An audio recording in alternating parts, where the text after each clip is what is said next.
पे आपको पालमपुर की सबसे famous tourist destination Saurabh Van Vihar भी देखने को मिलेगी, जिसके साथ ही आपको देखने को मिलेगा वो फेमस ब्रिज जहाँ पे शेरशाह मूवी की शूटिंग हो चुकी है और यहाँ पे आप बहुत सारी इंस्टाग्राम वर्दी पिक्चर्स ले सकते हैं।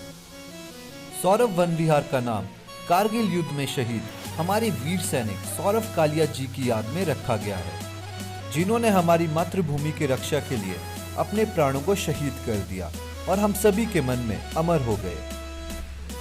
तो अब बात कर लेते हैं पालमपुर को विजिट करने के बेस्ट टाइम की। तो यूँ तो आप पालमपुर को साल भर में कभी भी विजिट कर सकते हैं, लेकिन अगर आपको इस जगह को देखना है लश ग्रीनरी में, तो हमारा आपको सजेशन रहेगा कि आप इस जगह को मई, जून, जुलाई के आसपास विजिट कर सकते हैं।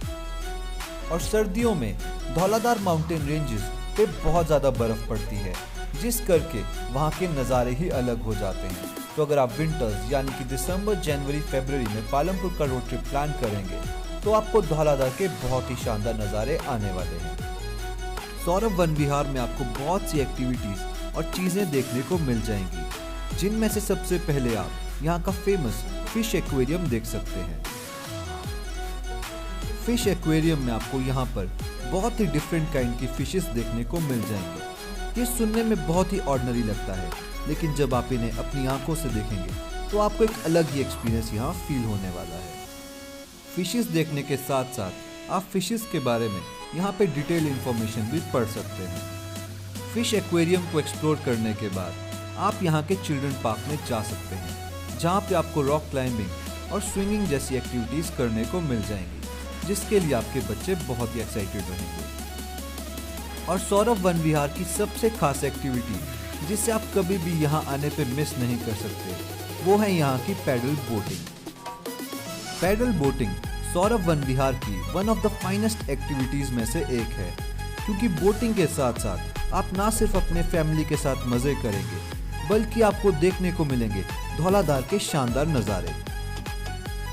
पैडल बोटिंग करने के बाद और सौरभ वन विहार में थोड़ा टाइम बिताने के बाद आप अपने ट्रिप की नेक्स्ट टूरिस्ट डेस्टिनेशन पे जा सकते हैं, जो है यहाँ का famous the Neugal cafe. Saurabh Van Vihar explore करने के बाद हम लोगों ने भी न्यूगल कैफे को विजिट किया और यहाँ पे खाना खाने के बाद हमने यहाँ पे थोड़ी देर रेस्ट की। न्यूगल कैफे को मेंटेन करता है हिमाचल प्रदेश टूरिज्म और यहाँ पे आपको कैफे के अलावा एकोमोडेशंस में मिल जाती हैं, जिसे आप ऑनलाइन हिमाचल प्रदेश टूरिज्म की वेबसाइट से बुक कर सकते हैं। तो अब बात कर लेते हैं कि आप पालमपुर में कहाँ रुक सकते हैं। यूँ तो पालमपुर में रुकने के लिए आपको बहुत से होटल्स और होम स्टेज मिल जाएंगे, लेकिन पालमपुर के लिए जो हमारा पर्सनल रिकमेंडेशन आप लोगों के लिए रहेगा वो रहेगा हिमालयन इन होटल का। हिमालयन इन की सबसे खास बात यह है कि ये पालमपुर में गुगार में बिल्कुल ही सेंट्रली लोकेटेड है, जिस करके यहाँ से हमीरपुर, धर्मशाला या फिर मंडी का डिस्टेंस आपको बिल्कुल एक रास्ते पे पड़ेगा। और साथ ही इस होटल से आपको पालमपुर की सभी लोकल साइट सीइंग पॉइंट्स एक बहुत ही कन्वीनियंट डिस्टेंस पे पड़ेंगे, जिस करके वो आपके लिए एक एड ऑन हो जाएगा। हिमालयन इन होटल में आपको डीलक्स और सुपर डीलक्स कैटेगरी के रूम्स मिल जाते हैं, जिनसे आपको धौलाधार के बहुत ही शानदार नज़ारे आते हैं और इनका टैरिफ 3000 से 5000 तक वेरी करता है। और इस होटल की सबसे खास बात यह है कि इसके टेरेस से आपको पालमपुर टाउन के बहुत ही शानदार नज़ारे आने वाले हैं। पालमपुर में एक और चीज़ जो बहुत से लोग अक्सर मिस कर जाते हैं वो होती है पालमपुर की टी टूरिंग, जिसमें आपको पूरा पालमपुर के डिफरेंट टाइप्स ऑफ टीज़ को टेस्ट करने का मौका मिलता है और साथ ही आपको देखने को मिलती हैं यहाँ की बहुत ही बड़ी बड़ी टी एस्टेट्स और टी गार्डन्स। तो अगर आप भी पालमपुर का ट्रिप प्लान करें तो यहाँ के टी एस्टेट्स को ट्रैवल करना मिस ना करें।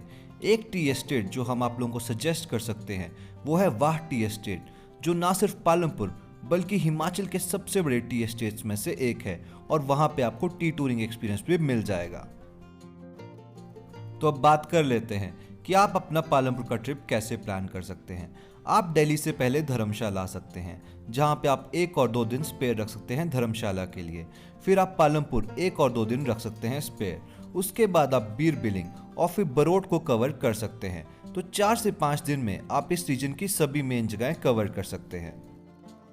और इन सभी रीजन्स को कवर करने के लिए आपका मिनिमम बजट 8 to 10K के आसपास हो सकता है, क्योंकि इन सभी जगहों में आपको हॉस्टल्स मिल ही जाएंगे जहां पे आपको शेयरिंग पे 300 रुपये बेडिंग की कॉस्ट पे एक बेड मिल जाता है। पालमपुर को पूरा एक्सप्लोर करने के बाद हमने अपना एक दिन स्पेयर रखा था नियति कैफे को विजिट करने के लिए।